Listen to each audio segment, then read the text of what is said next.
Dans un troisième temps, dans le domaine esthétique, nous allons réfléchir à un sujet extrêmement classique qui concerne le rapport entre l'art et la nature.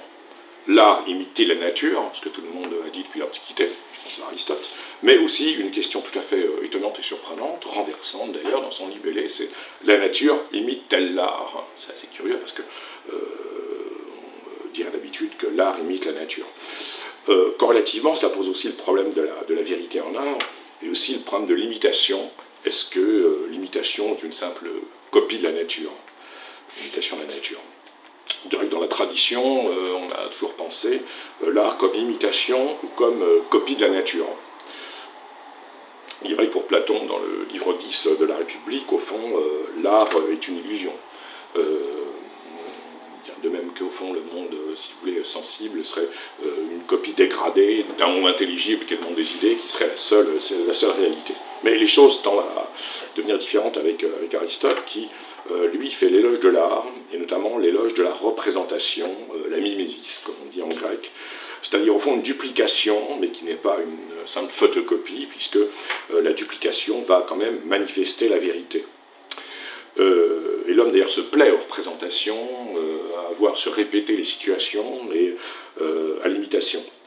L'art classique au XVIIe siècle sera fondé sur l'art de l'imitation, qui d'ailleurs n'est pas celui exactement de la copie, puisque si j'imite, je pourrais très bien penser aux imitateurs politiques ou aux gens qui font de la satire ou du dessin d'imitation ou aux acteurs de théâtre.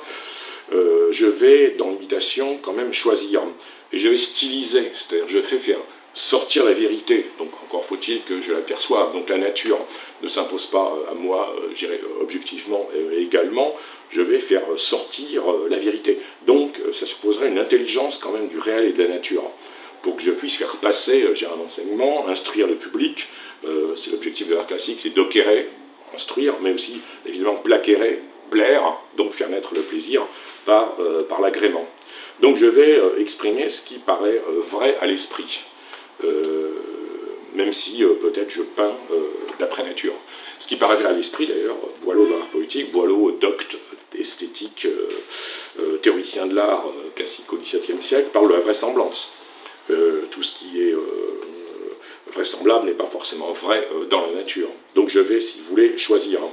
Même chose au plan moral ou au plan social, je ne me laisse pas aller parce que je choisis un certain nombre de comportements, des convenances, je vais composer entre la nature et, si vous voulez, l'artifice. On voit très bien dans le Misanthrope de Molière, où il y a un débat entre Alceste qui défend la sincérité et Philinte, l'honnête homme selon Molière, qui défendrait un certain art, disons, du compromis. Je peux évidemment penser que la politesse serait un artifice mondain et parfaitement, si vous voulez, hypocrite, tout à fait seulement utilitaire, qui ne serait pas du tout naturel, mais enseigné et appris, comme dans l'esthétique aussi baroque, qui est une esthétique du masque et de l'artifice, et que la politesse ne pourrait pas du tout fonder la vérité des rapports sociaux et du lien social. Donc en art, je vais imiter la nature, imiter le réel, certainement, tout en choisissant. Que ce soit la nature de quelqu'un, le caractère de quelqu'un, que je peux, si vous voulez, porter au théâtre, ou aussi la nature extérieure, ce qu'on appellerait la belle nature, par exemple. Cela étant, en art, je ne me limite pas à une copie de la nature, parce que je vais la transformer. Donc l'art serait bien plus qu'une copie de la nature, la métamorphose du réel. La métamorphose du réel. Il est vrai que les réalistes, les théoriciens du réalisme au XIXe siècle, je pense à Balzac, dont certains ont dit que c'était un faux réaliste d'ailleurs, mais aussi Zola ou Maupassant, voulaient rendre compte de la réalité, rendre compte de la nature, elle-même étudiée par la science, chez Zola, et tout montrer, tout classer. Le XIXe siècle, c'est d'ailleurs le siècle des classements, des dictionnaires, des musées, tout est rangé, si vous voulez, tout ordonné. Mais en fait, en art, comme Maupassant le disait, on va choisir. Maupassant disait dans la préface de Pierre et Jean, beaucoup d'étudiants citent Maupassant ainsi, les réalistes de talent devraient plutôt s'appeler des illusionnistes, donc des gens qui créent l'illusion du vrai. ou des artistes qui vont transformer, si vous voulez, la nature.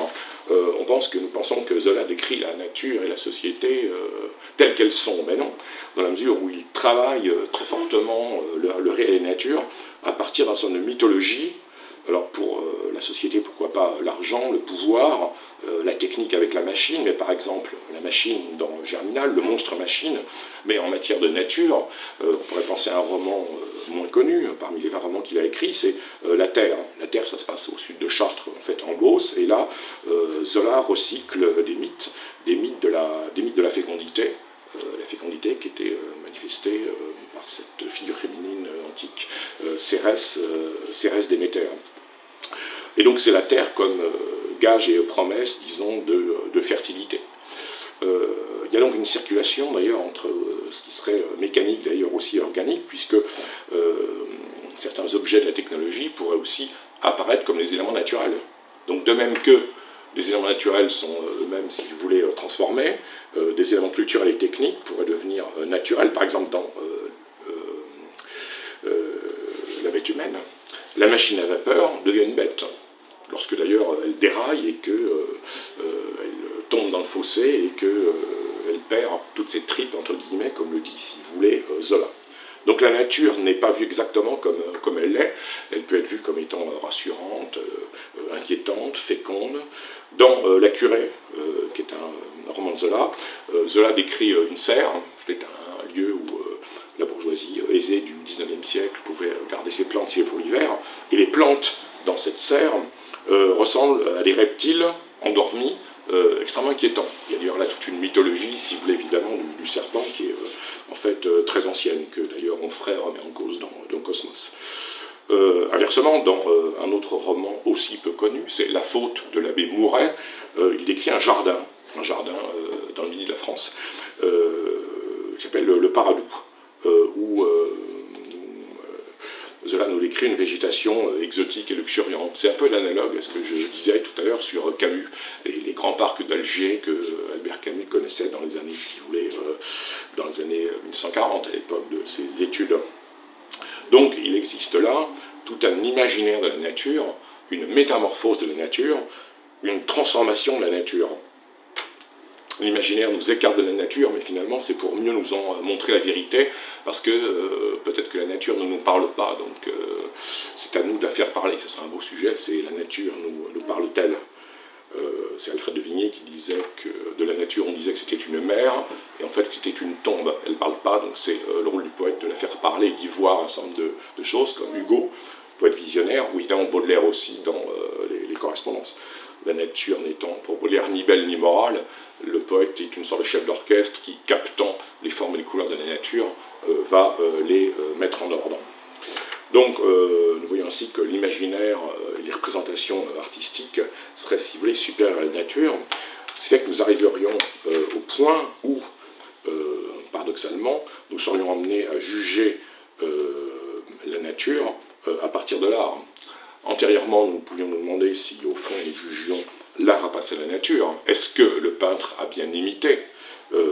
Là, c'est une démarche tout à fait différente, dans la mesure où c'est l'art par la peinture, par exemple, de la nature, c'est l'art qui va nous donner un point de vue, si vous voulez, sur la nature. On pourrait prendre d'emblée, pour concrétiser un peu cette idée assez abstraite, l'exemple du paysage.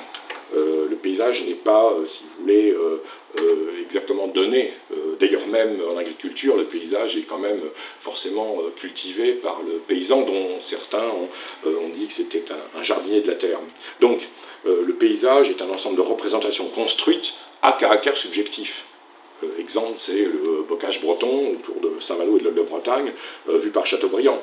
Le Valois, au nord-est de Paris, vu par Nerval, qui l'imagine un peu comme un univers rural, champêtre, presque encore un paysage d'Ancien Régime. Giono et ce que je disais concernant la montagne de Lure, qu'il perçoit en fait comme la Grèce antique. Donc je me représente la nature, et c'est cette représentation qui vaut pour moi. Là, inévitablement, il y a l'exemple des jardins que vous connaissez tous, le jardin à la française, l'expression de l'ordre et aussi de la perspective, et puis le jardin à l'anglaise, jardin d'une nature maîtrisée, où la nature n'est pas en fait complètement libre, mais on la laisse s'exprimer. On y met des ruines, y compris des fausses ruines. La ruine serait, si vous voulez, la manifestation, la revanche en fait de la nature sur l'art. On y mettrait les fausses rivières, on y mettrait du bois mort. Et les exemples abondent, que ce soit Compiègne, autour du château de Compiègne, je ne parle pas de l'avant-parc et de son jardin français, mais ce qu'il y a au-delà, ce qui s'ouvre sur la forêt de Compiègne, Rambouillet, Ermenonville, ce qui avait été pensé par le marquis de Girardin, qui était, si vous voulez, un esthète du XVIIIe siècle, contemporain de Rousseau. Donc nous aurions cette notion de paysage où la notion de décor, un certain type de nature vue par l'art, les Alpes à la Rousseau, sauvage, mystérieuse, infinie. Nous ne sommes pas encore à l'époque de Rousseau, à l'époque de l'alpinisme, qui nous mènerait, avec les alpinistes américains ou allemands, tout à fait en haut du Mont Blanc, mais Rousseau décrit plutôt les panoramas des Alpes, disons les préalpes, et ça possède un caractère sublime, hein, ce qui serait au-delà de la raison. Les sens pourraient nous charmer au-delà de ce qui pourrait se mesurer. Caspar David Friedrich, avec ses peintures de paysages maritimes dans l'Europe du Nord, avec d'ailleurs la mode de la mer et la mode du rivage désolé, étudiée par le sociologue Alain Corbin. Les paysages romantiques, les paysages impressionnistes également. Les impressionnistes introduisent des espaces esthétiques nouveaux comme les ports, les estuaires, les fleuves, les soeurs de la Tamise, les espaces aussi, si vous voulez, ferroviaires, tout ce qui n'était pas forcément montré par la peinture classique, officielle, établie, académique du XIXe siècle. Un autre exemple pour achever, c'est par exemple les cartes postales des années 1930, ou les affiches des compagnies maritimes, ou les affiches des compagnies ferroviaires, avec l'évocation très colorée des lointaines destinations exotiques, avec tous les fantasmes et toutes les représentations exotiques et luxuriantes que ça peut impliquer, que ce soit la Côte d'Azur, l'Afrique du Nord, ou plus loin encore, l'Extrême-Orient. Bien, nous avons donc la notion de paysage, la notion de peinture, la notion de décor, donc au fond une vision du monde plus que peut-être une nature objective. C'est ainsi que la nature pourrait imiter l'art. Voyant tel décor, je pourrais dire tiens, ça me rappelle les Alpes selon Rousseau. Voyant un champ de blé, tiens, c'est un champ de blé à la manière de Van Gogh. Donc j'ai une vision, si vous voulez, esthétique. Je vois un crépuscule, c'est un crépuscule à la Turner, ou un estuaire, c'est un paysage, si vous voulez, un paysage impressionniste. Il y a un exemple que nous pourrions citer, c'est chez un romancier qui n'est pas très connu, qui était au départ assez proche de Zola, c'est Joris Karl Huysmans, qui écrit à rebours, ce qui veut dire en fait en arrière, un aristocrate décadent, disons un dandy, un esthète, du nom de Désessinte, qui vit dans une maison complètement cloîtrée, envisage de partir à Londres, donc il prend le petit chemin de fer qui va de Saint-Mihiel-Chevreuse à Luxembourg, et il arrive à Paris, dans un automne pluvieux et brumeux. Il arrive à la gare Saint-Lazare, il va dîner dans une taverne anglaise, et le dîner s'éternise et il rate l'heure de son train pour Londres, mais Désessinte dit qu'à travers Paris, à travers le Paris brumeux, fuligineux et nocturne, au fond il a vu Londres, donc il a eu la vision de Londres à partir de Paris, et donc il annule son voyage à Londres. C'est-à-dire qu'il annule le côté prévu et en fait utilitaire, parce que la vision poétique et mélancolique de Paris lui a suffi pour évoquer en lui je dirais au fond, le contexte londonien. Vous voyez, donc on quitte là la dimension réaliste, objective, utilitaire, pour rentrer dans des références de type esthétique. D'ailleurs, Baudelaire avait mis l'accent là-dessus. Baudelaire avait montré dans Le peintre de la vie moderne, dans le texte très connu Éloge du maquillage, que la nature n'était pour lui pas morale, elle ne nous menait pas vers le bien, et contrairement à ce que d'autres pouvaient penser comme Rousseau, et d'autre part elle était laide, donc il fallait la réformer, la corriger, la métamorphoser par l'art, la rehausser en fait, si vous voulez, par l'art. Dans une vision évidemment gratuite, une vision désintéressée, et c'est l'esthétisme au XIXe siècle qui est en antithèse à la société civile bourgeoise utilitariste. Donc, si l'art est supérieur à la nature, on va laisser l'aspect, si vous voulez, voyez, utilitaire, pour s'intéresser au paysage d'homme, à ce que la nature peut nous dire. Si nous allons peut-être dans telle région, en vacances à tel ou tel endroit, c'est que nous rêvons d'un paysage, et au fond, la réalité va nous renforcer dans ce sentiment. Au contraire, nous serons déçus par ce lieu, comme Du Bellay revenu à Rome, qui n'avait pas cherché la Rome de ses rêves antiques, si vous voulez, qu'il cherchait.